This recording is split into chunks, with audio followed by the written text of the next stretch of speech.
المنتخب الوطني. وكريم فوكسا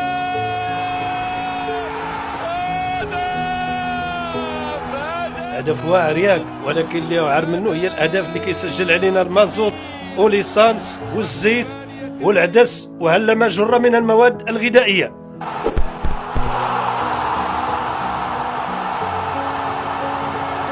اللي واعر هو يسالي الماتش، تطفي التلفازه وتخرج وتلقى المازوت ب 17 درهم للتر، والعدس واصل ل 20 درهم، واللي حطيتي عليه يدك تحرق. نلعبوا ضد اي منتخب ونربحوه، الا هذا المنتخب ديال الشركات كيربحنا كل يوم وكيمارك علينا اهداف. منتخب فيه المع اللاعبين واللي حارسهم الزيت، اما دفاعهم هو مطيشه اللي ولات بحال لافوكا، والسكر اللي جاي وطالع، وزيت العود اللي واصل ل 80 درهم، والبيض اللي عنده تعبئه مضاعفه.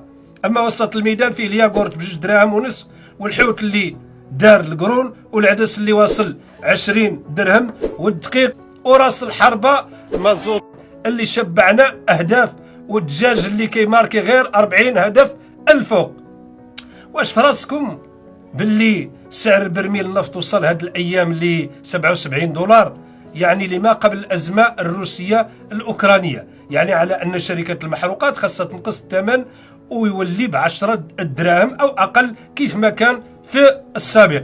لكن امام جشع الشركات حتى حاجه ما رجعت لثمنها الاصلي، وما غاديش ترجع لاننا كنموتوا على الهمزه والربح السريع واستغلال الازمات. وخير مثال على ذلك، هذا مثال حنا تكلمنا دابا على المثال الكبير، وغادي نجي المثال الصغير اللي كيخلينا نقولوا على اننا كلنا ذلك الرجل الذي يحمل في عقله وفي قلبه ثقافه الهمزه وثقافه الاستغلال الازمه واستغلال حتى الفرجه. مول القهوه اللي دار القهوه ب30 درهم اللي بغى يتفرج. واش دخلت عليكم بالله؟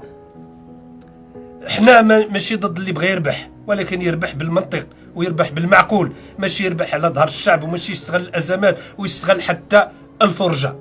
ولهذا كنقول على انه احنا مع كره القدم وكنشجعوا المنتخب المغربي، وماشي ضد الكره وماشي ضد اي حاجه، ولكن كنقول واحد القضيه على انه هذه الوطنيه اللي كتظهر لنا بواحد الشكل كبير في مباريات كره القدم، يا ريت تظهر عندنا في جميع المجالات، في جميع الميادين. تظهر عند الفاعل السياسي عندما يمارس المهام ديالو، تظهر عند الحكومه عندما تمارس مهامها، تظهر عند المنتخب عندما يمارس المهام ديالو، تظهر عند الموظف، تظهر عند اي واحد كيمارس مهنه داخل هذا البلد. خاص هذه الوطنيه اليومتيه اللي كتبان، وهذا الاجماع اللي كيظهر فقط في كره القدم وينتهي مع انتهاء المباراه، خاصو يترجم 24 ساعة سنة على سنة على امتداد 362 يوم ولا 64 يوم ديال السنة، ماشي ينتهي فقط مع مباريات كرة القدم. جميل جدا أن نحب هذا الوطن، جميل جدا أن نحب الفريق الوطني، جميل جدا أن نشجع الفريق الوطني، لا نختلف على ذلك، ولكن الأجمل من هذا وذاك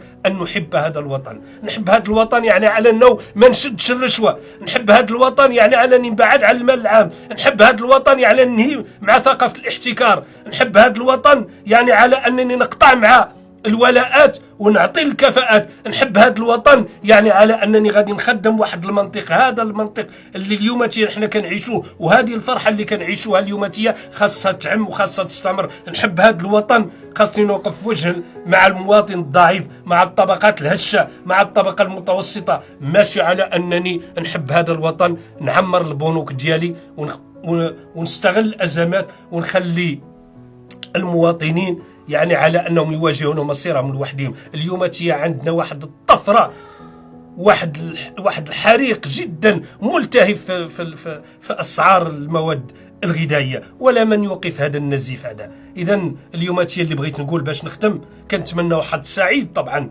للمنتخب المغربي، ولكن كنقولها وكتمنى ذلك ننتكس في السياسه، ونتمنى أن نفرح ولو مرة واحدة في الرياضة. على الأقل تنسينا الرياضة انتكاسات السياسة، ماشي نكبوا كل شيء هنايا وما نديروا حتى شي حاجة ونرجع حليم العادة القديمة ونعود إلى بؤسنا وإلى مآسينا الاجتماعية اللي